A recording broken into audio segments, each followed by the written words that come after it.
Federica Tisato l'avevamo lasciata sorridente 10 giorni fa con l'Under 13 3x3 a Zanella, ritroviamo sorridente dopo la vittoria contro Treviso in finale Under 14. Federica, che partita è stata questa?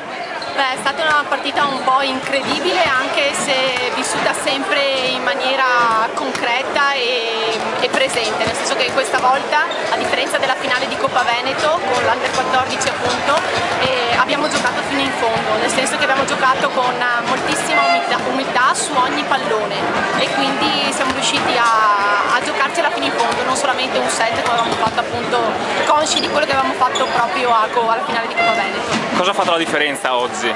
Beh, sicuramente il fatto della nostra determinazione, perché quando si sbagliano determinate partite e si ha la coscienza di questo, allora questo fa l'esperienza e questo porta alle partite e ai risultati di oggi. Da un punto di vista tecnico sicuramente noi abbiamo tenuto un pochino di più con la ricezione e siamo stati più incisivi in battuta. Questo è sostanzialmente la differenza. Non è stato niente di spettacolare, sicuramente tanto cuore però, questo sì. E adesso le finali nazionali?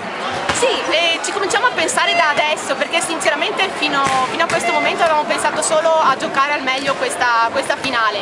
Ben venga, siamo contenti di avere ancora tanto da lavorare e di poter fare una buona figura anche lì. E allora complimenti per oggi e in bocca al lupo per le finali nazionali a Federica Tisato e alla Pallavolo Padova. Grazie a voi.